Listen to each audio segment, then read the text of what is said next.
ऐसे ही भगवान से प्रेम करो।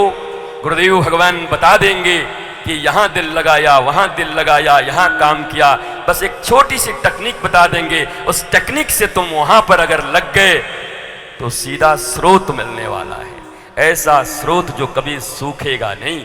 बाकी स्रोत तो सूख गए। जब पैसा था तो बड़ी यारी थी, जब पैसा था तो बड़ी रिश्तेदारी थी, जब हुस्न थे, जवानी थे तो बहुत चाहने वाले थे, चमड़े सिकुड़ गए तो अपने भी निकल गए। ऐसे तो इस दुनिया में लोग तुम्हें मिलते ही रहेंगे, पर एक हमारा प्यारा ही है जो कुब्जा के 3 जगह टेढ़े को भी ठीक कर देता है। सही समय पर द्रौपदी को जरूरत पड़ती है तो वहां भी आ जाता है। अरे छोड़ो द्रौपदी को, गजराज हाथी को भी जरूरत पड़ती है तो ठीक समय से पहुंच जाता है। ये दुनिया वाले आते तो हैं काम बिगड़ने के बाद या काम बिगड़ने के पहले, पर हमारा सांवरा आता है तो ठीक काम बिगड़ रहा हो बनाने के लिए आ जाता है। उसी से एक वही है जो आता है, इसलिए संबंध उससे जोड़ना है, उसके साथ संबंध को प्रगाढ़ करना है। और उसके साथ संबंध प्रगाढ़ करने के अगर कोई निष्णात व्यक्ति इस दुनिया में है तो तुम्हारे सदगुरु हैं, तुम्हारे लिविंग मास्टर हैं, तुम्हारे लविंग मास्टर हैं, तुम्हारे स्पिरिचुअल मास्टर हैं। Not religion master only, the spiritual master, आध्यात्मिक गुरु जो तुम्हें अध्ययन धन आत्मा सिखा देंगे। शरीर पढ़ना तुम सीख गए हो थोड़ा थोड़ा, आत्मा की पढ़ाई सिखा देंगे, मौज में आ जाओगे, रसिकता आ जाएगी जिंदगी में। अभी सिख हो, SIC के, फिर रसिक हो जाओगे, मौज आ जाएगी। अहबा के बिहारी ये बिनती हमारी, मेरे नैनों से नैना मिलाए रहो, रसिकों के सुसंग में सदा मैं मस्त रहूं, जग जाल से नाथ बचाए रहो। ओह बाके बिहारी ये बिनती हमारी, मेरे नैनों से नैना मिलाए रहो, रसिकों के सुसंग में सदा मैं मस्त रहूं। अब तुम बताओ, तुम रसिकों के संग में मस्त हो या अपने ही इर्द गिर्द में घिरे हुए टेंशन डिप्रेशन के रोगियों, चिड़चिड़ाने वाले लोगों के बीच में, सिकों के बीच में तुम हो। मैं तुम्हें सिकों के बीच से निकालकर रसिकों के बीच लाना चाहता हूं, और इसी को सदगुरु कहते हैं जो सिकों से निकालकर रसिकों के बीच खड़ा कर दे। यही सदगुरु है।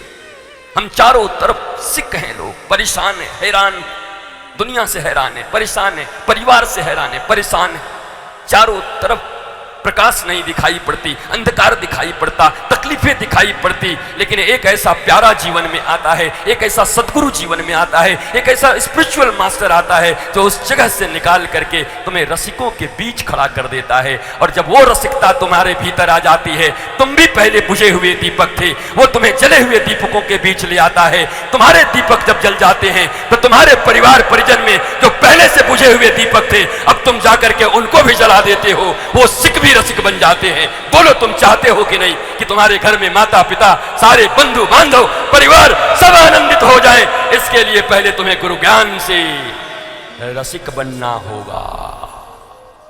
My dear, come here, don't fear, I am here. इसलिए जगत के सुख में और जगदीश के सुख में अंतर है। तो हर आदमी काम तो करता है सुख के लिए, पर अज्ञानता से करता है, इसलिए सुख का काम करने में दुख मिल जाता है। पर जब वही काम गुरु के निर्देश से, गुरु की कृपा से, आत्म प्रज्ञा से, प्रबोध से, समझ से, बुद्धि से, विवेक से करेगा तो उसके द्वारा किए गए कर्म उसके जीवन में सुखाड़ नहीं, वर्षा कर देंगे। किसकी? फूलों की। किसकी? शीतल वर्षा। और फिर जब तुम कहीं निकलोगे तो क्या होगा? जिस रास्ते से तो निकले वो फूलों से भर जाए, तेरे पैर की कोमल आहट सोते भाग्य जगाए। एक तू ही धनवान है प्यारे, बाकी सब कंगाल। चांदी जैसा नहीं सोने जैसा रंग है मेरा, चांदी जैसे बाल। अब बाल ही चांदी जैसा हो गया, बताओ क्या करें। एक तू ही। अब ये गाना बताओ किसके लिए? ये प्रबुद्ध पुरुष के लिए, तुम्हारे लिए। वो व्यक्ति जो निष्णात हो जाए, जिसके दीपक जल जाएं, जिसे आत्मज्ञान मिल जाए, तो जिस रास्ते से वो निकले वो फूलों से भर जाए। वो जहां जाएगा फूल खिलता जाएगा, सुगंध फैलती जाएगी, सुबास होता जाएगा जिंदगी में, दुर्गंध में सुगंध आ जाएगी, कांटों में फूल खिल जाएंगे, कठिनाइयों में समाधान मिल जाएगा।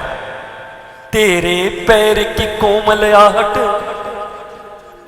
क्या इन 7 दिनों में इस पांव की कोमल आहट श्याम नगर के 2, 4, 5 लोगों के भी सोए हुए भाग्य को नहीं जगा पाएंगे? जगाएंगे साहब, पक्का जगा पाएंगे। और अगर सुने तो हजारों के जग सकते हैं, देश दुनिया में सुन रहे लाखों के जग सकते हैं। तेरे पैर की कोमल आहट सोते भाग्य जगाए। और जब गुरु के दीपक से जलकर तुम्हारा दीपक भी जल जाए और तुम भी जहां निकलोगे, तो तुम्हारे लिए भी यही गाना गाया जाएगा। जिस रास्ते से बरमन निकले फूलों से भर जाए,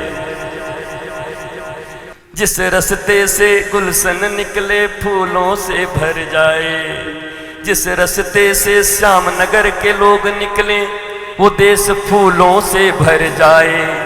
इनके कदम जहां पड़े तो सोए हुए भाग जग जाए। एक हम ही सब धनवान है प्यारे, जो कथा नहीं सुन रहे वो कंगाल। जो कथा न सुने, जो ज्ञान की बातें न सुने, वो कंगाल ही तो है। और क्या है? कंगाल है, और क्या बताओ। तो दिव्य भाव से विदुर और मैत्रेय का फिर सृष्टि सम्यक प्रश्न पूछा। सृष्टि कैसे हुआ? कहा 25 तत्वों के मिलने से सृष्टि बनी। 25 तत्व में नारायण अर्थात आत्मा ही वो प्रमुख तत्व है, जिसके कारण इस सृष्टि का या तुम्हारा निर्माण हुआ। 5 कर्मेंद्रियां, 5 ज्ञानेन्द्रियां, 5 तन्मात्राएं। अब इन पर कितना लंबा प्रवचन हो सकता है। कर्मेंद्रियां 5, ज्ञानेन्द्रियां 5, 5 तन्मात्राएं, शब्द स्पर्श रूप रस गंध। बताओ